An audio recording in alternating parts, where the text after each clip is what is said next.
오늘 말씀이 그 토기장이의 권리에 대한 내용이에요. 토기장이의 권리. 토기장이는 뭐 하는 사람인 줄 아시죠? 진흙을 빚어서 무언가를 만들어내는 사람을 토기장이라고 하는데,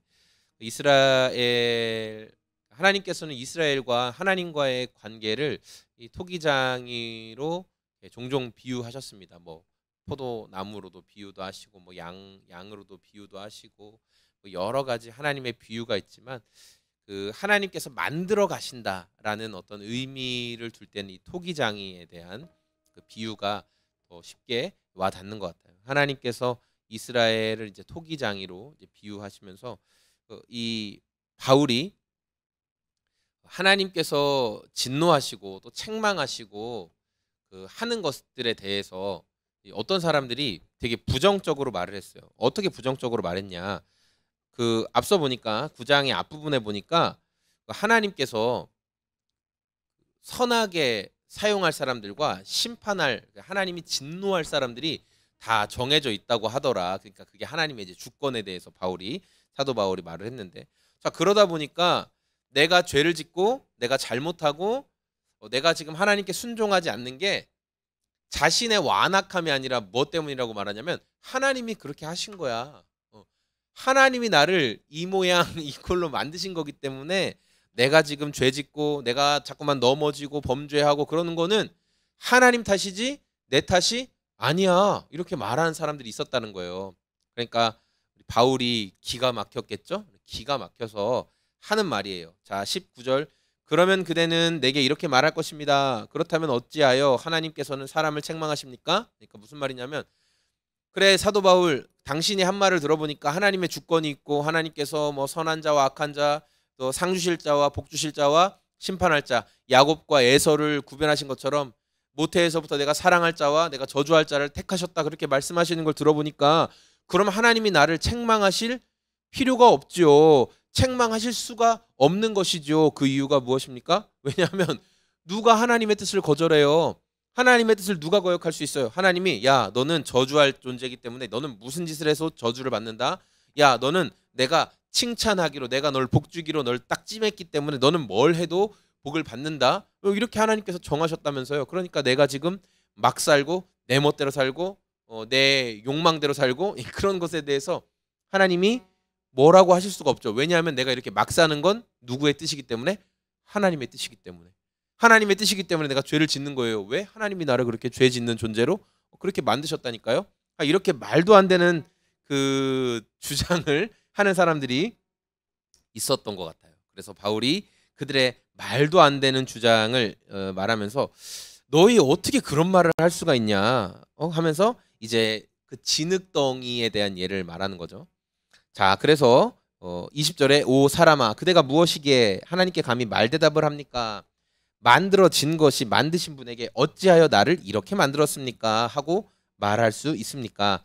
21절 토기장에게 흙 한 덩이를 둘로 나누어서 하나는 귀한 데 쓸 그릇을 만들고 하나는 천한 데 쓸 그릇을 만들 권리가 없겠습니까? 하나님께서 하신 일도 이와 마찬가지입니다. 그러니까 하나님께서 똑같은 진흙이에요. A에서 가져온 진흙, B에서 가져온 진흙이 아니라 한 자리에서 가져온 진흙 하나를 반으로 나눠서 하나는 귀하게 쓸 그릇, 하나는 천하게 쓸 그릇을 만들었대요. 그러니까 하나님께서 이렇게도 쓰고 저렇게도 쓰고 그거 하나님 마음이라는 거예요. 자, 그런데 만들어진 진흙이, 그러니까 조금 천한 데 쓰여지는 진흙이 왜 나는 천하게 쓰는 도구로 만들었어요?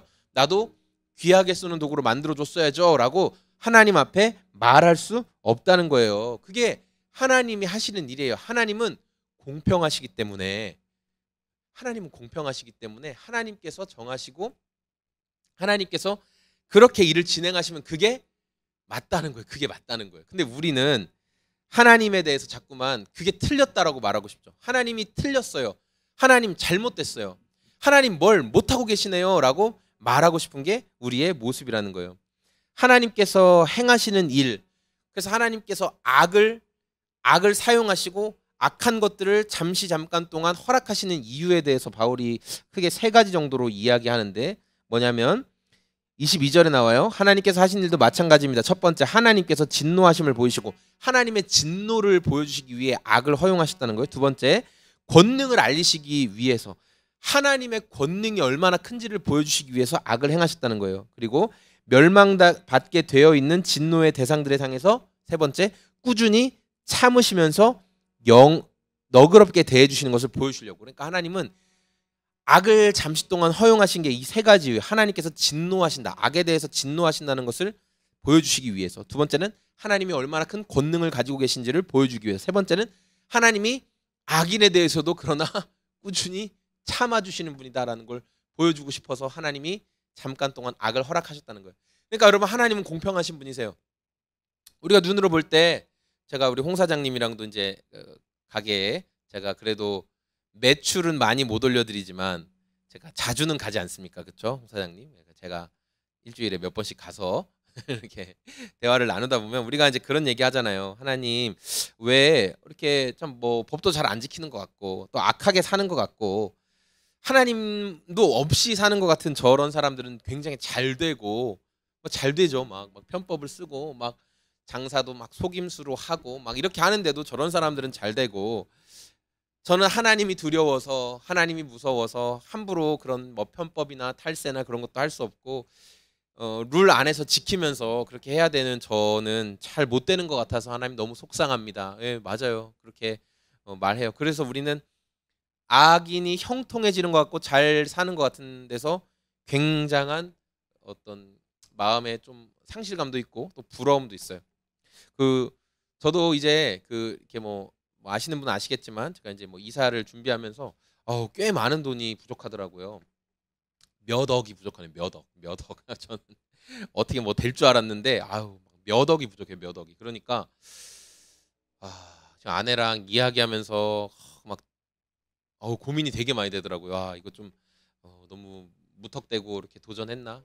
네, 그러면서 그런데도 이렇게 뭔가 여러 다양한 편법들을 사용해서 잘 되는 사람들의 한편에서의 부러움, 한편에서 하나님께서 야, 저런 사람들은 막 뭐 해도 막 그냥 빵빵 터지고 잘 되는데 나는 왜 이렇게 그런 부분에서 한번 좀 밀어주셨으면 좋았을 텐데 안 밀어주시죠. 주님은 오히려 절벽에서 저를 미시죠. 그래서 저에게 주님만 신뢰하는 방법을 알게 하시려고 저를 절벽에서 이제 미시는데, 자, 그러다 보니까 제 안에 좀 어려운 마음이 있었어요.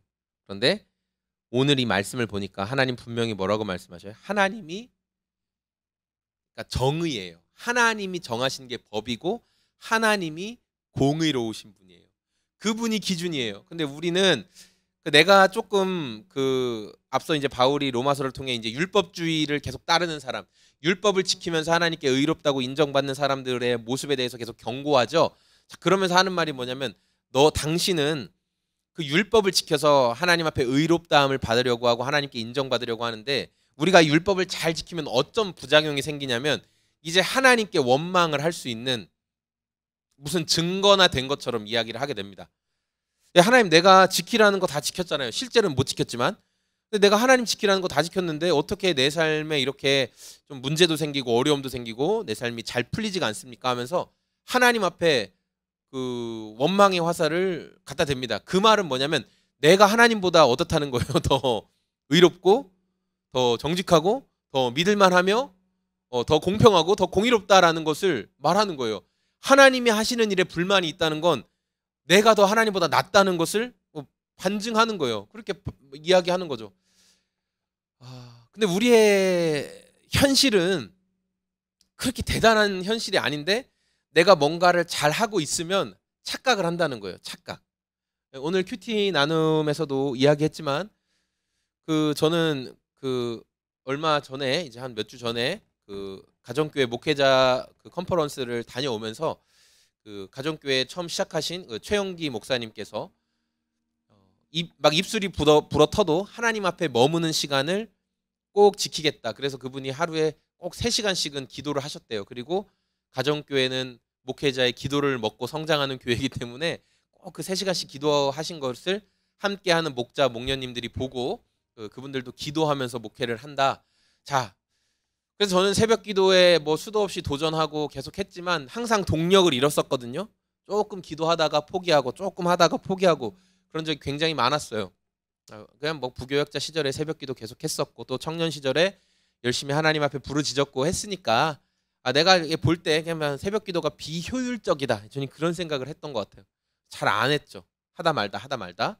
자, 근데 이번에는 그 컨퍼런스에서 많은 도전을 받고 그래 내가 새벽 기도라는 것으로 딱 못 박아두는 것이 아니라 조금 더 아침을 일찍 깨우면서 그냥 주님 앞에 좀 더 내가 머물러 있으면 좋겠다. 이런 마음으로 바꾸고 자, 아내와 함께 지금 몇 주간 잘 하고 있습니다. 너무 감사해요. 그러니까 때로 일정이 있어서 청주에 없어서 뭐 못할 때도 있어요. 네. 그러나 마음이 굉장히 편해요. 그리고 주님 앞에 나오는 게 나쁘지가 않아요. 기뻐요. 하고자 하는 마음이 있어요. 그래서 오늘도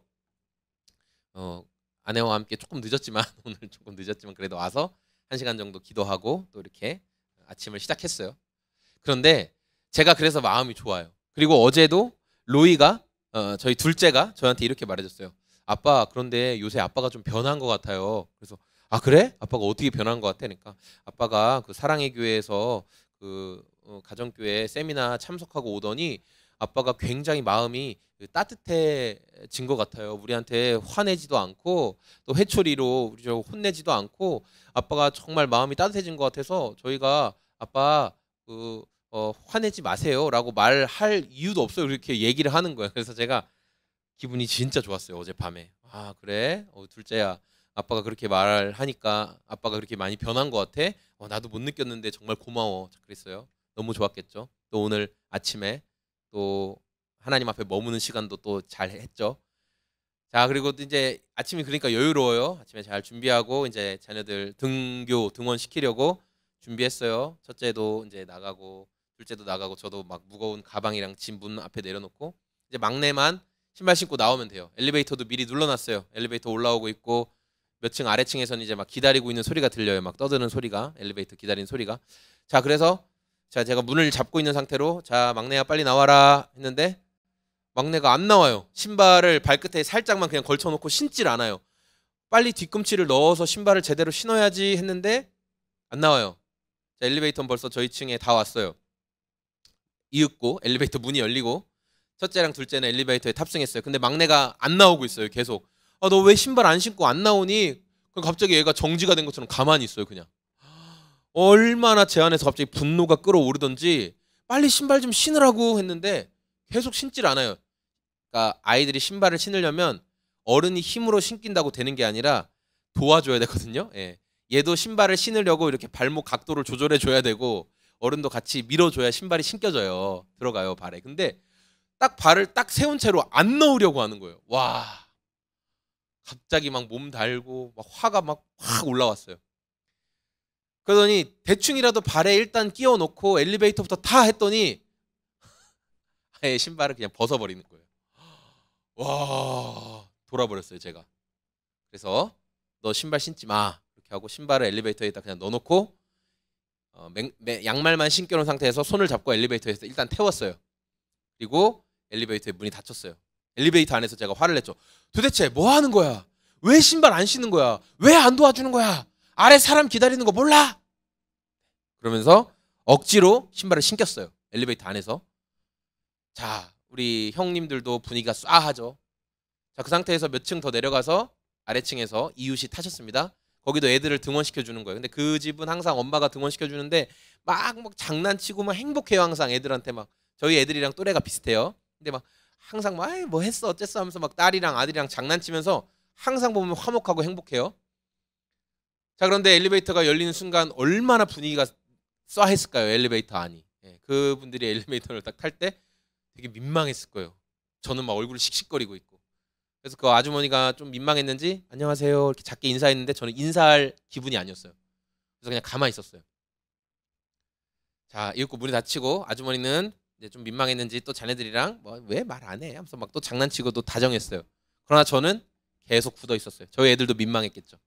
자 엘리베이터 1층에 도착하고 아주머니 내리고 저희도 나가고 다 나갔어요.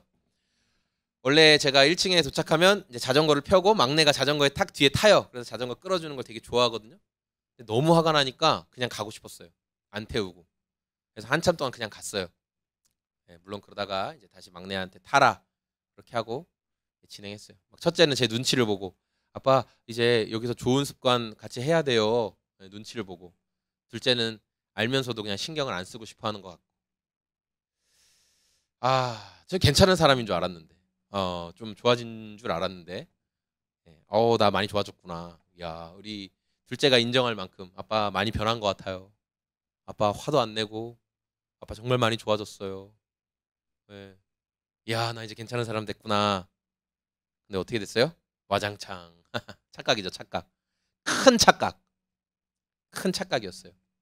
저는 원래 이런 인간이었어요.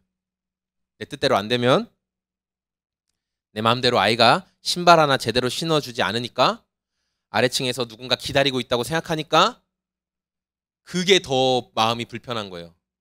그러니까 우리 뭐 어떤 그건 당연히 배려니까 당연히 아랫사람을 기다리지 않게 하는 건 맞아요.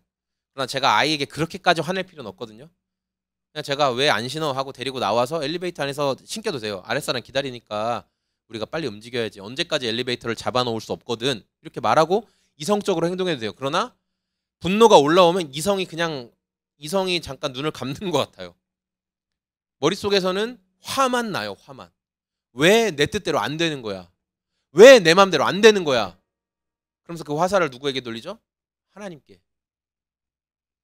하나님, 내가 이렇게 잘 살고 착하게 살고 건강하게 살려고 하고 노력하고 하나님과 좋은 관계 좀 맺어보려고 하는데 왜 순간순간 내 마음대로 안 되게 합니까? 그러면서 이제 막 험한 말 하죠. 제가 뭐 그날 했다는 건 아니고. 근데 여러분도 그런 때 있잖아요. 하나님, 왜 일을 이 딱따구리로 하세요? 도대체 하나님, 뭡니까 당신? 내가 이렇게 잘하고 노력하고 선행하고 수고하고 영적으로 살아보려고 하고 선을 행하되 낙심치 않으려고 하는데 어찌하여 당신이 나를 낙심시킵니까? 하면서 하나님께 멍멍 분노를 멍멍 분노를 쏟아냅니다. 오늘 제 모습이었어요. 오늘 우리가 이 로마서 말씀을 보면서 하나님 앞에 떠들어대는 진흙덩이가 바로 저와 여러분의 모습은 아닌지 한번 생각해 봤으면 좋겠어요. 저는 뭐 절대 하나님께서 행하신다면 다 아멘입니다. 진짜? 정말요? 하나님 한번 브레이크 걸어 보셔요? 그래도 진짜 아멘만 해요? 욥보다 뛰어나서 욥보다 욥도 좀 짜증냈는데 여러분 욥보다 더 나아요? 아니잖아요. 그렇죠? 오늘 이 말씀 보면서 이게 내 현실이구나. 내가 은혜 없이는 아무것도 아니구나. 그래서 제가 이렇게 아까 개차반이란 말 찾아봤거든요. 개차반. 근데 원래 이게 차반이란 말이 이렇게 정성스럽게 준비한 이렇게 뭐 어떤 식사, 음식 그런 걸 뭐 차반이라고 한다고 하더라고요. 근데 이제 앞에 개자가 붙어가지고 개차반은 뭐냐면 이제 개가 먹는 거. 그럼 개가 뭘 먹죠? 요새 우리 반려견들이야 뭐 퓨리나 이런 거 먹고 도그랑 이런 거 좋은 거 먹지만 원래 옛날에 개들은 뭐 먹었어요? 똥 먹어요, 똥. 그래서 개가 똥을 끊지 막 그렇게 놀리는 말 있잖아요. 요새는 똥 못 먹이지만. 개차반이란 말은 똥이란 말이에요. 똥 같은 거. 완전히 필요 없고 정말 못 봐주겠고 정말 한심한 어떤 상태. 개차반 같다. 뭐 인성이 개차반이다. 뭐 그런 얘기 하죠. 그게 저라는 거예요. 그게 죄송하지만 혹시 이 말씀을 듣고 있는 여러분일 수 있다는 거예요. 물론 뭐 다 일반화시키면 안 되지만. 근데 저는 확실히 오늘 깨달았어요. 내 진짜 개차반이구나. 네. 그렇게 내 뜻대로 안 되니까 주님께 원망, 분노를 쏟아내는 모습을 보면서 그러니까 이제 아이를 향해 한 거지만 내 뜻대로 안 하게 됐다는 건 결국 주님을 향한 거죠. 은혜 없이 안 됩니다. 진짜. 은혜 없이 안 된다.